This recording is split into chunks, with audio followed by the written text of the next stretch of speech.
Server साहब, मैं आपका व्यू पॉइंट जानना चाहता हूँ। ये मैं नहीं मानता ये बिना पॉलिटिशियंस के इन्वॉल्वमेंट के ऐसे लोग बढ़ाते हैं। नहीं, पूरे डिबेट में असल में कई सवाल सामने आ गए। राकेश जी को भी लाइए। नहीं, कई सवाल जब सामने आए हैं तो एक जवाब में तो चलेगा नहीं। सवाल आपने ये भी पूछा कि सर्वे होना चाहिए या नहीं होना चाहिए। हाँ, एक सवाल ये भी है, एक सवाल ये भी है कि सर्वे हो चुका था तो फिर 24 को सर्वे क्यों किया गया, उस पर भी सवाल बना हुआ। अभी आप डीएम साहब का वो दिखा रहे हैं ब्रेकिंग में, लेकिन सदर साहब का बयान भी आया है जो मस्जिद के सदर हैं, और उन्होंने सीधा सीधा आरोप लगाया है कि फोर्सफुल्ली हमको ये कहा गया कि सुबह करेंगे, तुम किसी को बताना मत, और हम सर्वे करेंगे। जबकि आप बात कर रहे हैं कि जुडिशियरी पर आप सवाल नहीं कर सकते हैं। यहाँ तो अदालत का आदेश ही नहीं है। अगर है तो राकेश जी दिखावें कि 24 तारीख के सर्वे का आदेश है क्या। ये अरे भाई एक सेकंड आचार्य आपके बीच नहीं, आप ही दिखा दीजिए। ऐश्वर्या जी दिखा देंगे हमको। कोई बोला, सबका व्यू जाने दीजिए। ऐश्वर्या जी दिखा देंगे, शांति से बोलिए। एक बात तो ये हो गई, सुनिए राकेश जी, अब इससे बड़ी बात जो मैं कहने जा रहा हूं, बोलिए शांति से। जो भारत में अब तक किसी ने नहीं कहा होगा, जिस जज साहब ने सर्वे का आदेश दिया उन पर कानून तोड़ने का एक मुकदमा चलेगा, क्योंकि पार्लियामेंट सबसे ऊंची चीज है। पार्लियामेंट में 1991 में जब एक्ट आ गया है तो ये जज साहब उस पर फैसला कैसे। जज के ऊपर टिप्पणी नहीं हो। कोर्ट में जो होता है उसको उससे ऊपर कोर्ट में लेके जाया जाता है। वो कोर्ट क्या, वो कोर्ट का निर्णय, आपने मुस्लिम कोर्ट का कोर्ट, वो आप कोर्ट में जाइए, वो आप कोर्ट में जाइए, वो आप कोर्ट में जाइए, वहां कोर्ट में जाइए, सड़कों पे मत जाइए, कोर्ट में जाइए, सड़कों पे नहीं। लेकिन सरवर साहब सड़कों में नहीं, सड़कों पे नहीं, सड़कों पे नहीं। सरवर साहब सवाल सुनिए, बयान दे कि किसने सरवर फोन किया था। साहब मेरी तरफ देखिए, सड़कों पे जाएंगे मुद्दा है तो क्या सड़कों पे जाएंगे? अगर आप डिसएग्री नहीं, अगर आप डिसएग्री करेंगे तो क्या सड़कों पे जाएंगे? फिर आप नहीं सुन रहे सरवर साहब, आखिरी उम्मीद है, फिर आप नहीं सुन रहे। अब कहां जाएंगे आराम से, अरे आप रोक ही नहीं रहे। टीवी पे क्या हो रहा है? आप सुनिए मेरी बात। एक सेकंड आचार्य, एक सेकंड, अरे भाई एक सेकंड, अरे मैं क्या कह रहा हूं आचार्य जी, एक मिनट। सच है यार, आप रुकते नहीं, फिर मेरे को 1 मिनट लगेगा ऑडियो डाउन, ऐसा कोई फायदा? आप मेरी बात सुनिए, आप बात सुनिए, 10 नहीं 20 सुनाइए, लेकिन मेरी बात समझिए। आप डिसएग्री करते हैं, माना आपकी बात, आप डिसएग्री करते हो, तो क्या सड़कों पे उतरोगे? पत्थर फेंकना सही हाँ या गलत? नहीं, पॉइंट वाइज बताओ, ये मेरे को बताओ पॉइंट। पत्थर को क्यों ला रहे हैं? क्यों नहीं डिसएग्री करोगे तो पत्थर? मैं आपसे आप जय श्री राम का नारा, वो वीडियो मैं आपसे डिसएग्री करता हूं। नहीं, एक सेकंड आचार्य प्लीज, एक second, me and Sarwar ji on air, only me and Sarwar साहब। नहीं, ऑडियो डाउन नहीं, एक सेकंड, ऑडियो डाउन मैं कह रहा हूं, मी एंड सरवर साहब ऑन एयर। नहीं, इंग्लिश थोड़ा सीखिए। जय श्री राम मैं कह रहा हूं, सुनिए मेरी बात, मैं क्या कह रहा हूं। उन पर अगर एक सेकंड आप डिसएग्री करते और पुलिस करेगी, आप कोर्ट से डिसएग्री, आप कोर्ट, ये गुंडे कहां थे साथ में? या तो आप बोल लो फिर मैं बोलूं। बोलिए आपने, बोलिए अब मुझे बोलने देना, चिल्लाना नहीं। आप डिसएग्री करते हो, मैं आपसे डिसएग्री करता हूं। अनुराग जी और मैं पिछले 17 साल से डिसएग्री कर रहे हैं। राकेश जी और अनुराग जी डिसएग्री करते हैं। क्या आप पत्थर लेके फेंक मारने लगते हैं?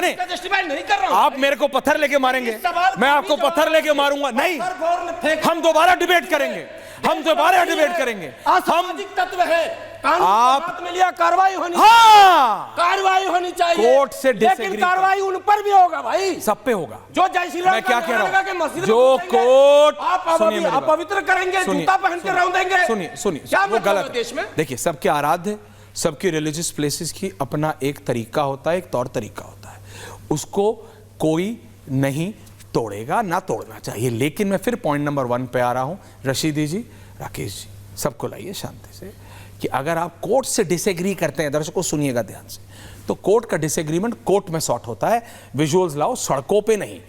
रशीदी साहब, आपका व्यू पॉइंट। राकेश जी इसके बाद आ रहा हूं, अनुराग दादा आ रहा हूं, बोलिए रशीदी जी। ऐश्वर्या भाई, आपके पास कोई ऐसा विजुअल है क्या कि मुसलमानों के घरों से पत्थर आ रहे हैं? कोई वीडियो है आपके पास ऐसा? बोलने दीजिए, बोलिए। अगर है तो दिखा दें, अगर है तो दिखा दें। दूसरी बात, इसका सबसे बड़ा मुजरिम विष्णु शंकर जैन है, जो सर्वे टीम के साथ थे, और उनके साथ में जो उपद्रवी थे वो जय श्री राम का नारा लगा रहे थे। विष्णु शंकर जैन पर कार्रवाई होनी चाहिए हिंसा भड़काने के लिए। तीसरी बात, आप मुझे बताइए, राम गोपाल मिश्रा की मौत हुई, तमाम मुसलमानों ने और मुस्लिम क्लेरिक्स ने उसकी निंदा की। लेकिन मैं अभी एक चैनल पर बैठा हुआ था, बीजेपी के प्रवक्ता इन 4 लोगों की जिनकी मौत हुई है इनको आतंकवादी कह रहे थे कि ये 4 आतंकवादी मरे हैं। अब आप बताइए, जो आदमी मरने वाले को आतंकवादी कहेगा, नहीं, यहां नहीं बोला है तो हिंसा भड़काने आप कहीं में और किन की लोगों बात का कहीं हाथ और है? कोट मत कीजिए, मेरे को नहीं पता ना, मैं जानना आप चाहता सोच हूं। सकते हैं। राकेश त्रिपाठी जी ने नहीं कहा है, कोड नहीं, मैं जशीदी जी, राकेश त्रिपाठी जी ने नहीं कहा है, बल्कि कहा है वो कैसे बेचारे 4 लोग मरे हैं, वो चारों युवा थे। नहीं, गलत बात नहीं करें। बीजेपी के प्रवक्ता की बात की है मैंने जो यहां हो रहा है, BJP आप प्लीज के उसकी प्रवक्ता बात की कीजिए। है। मैं गलत बात नहीं बोल रहा हूं, बोलिए। मैं गलत बात नहीं बोल रहा हूं। बीजेपी का प्रवक्ता कहीं भी बैठकर बोले, किसी भी चैनल पर बोले, किसी भी सभा में बोले। दूसरी बात, एक आखिरी और अंतिम बात कहना चाहता हूं। बोलिए आराम से।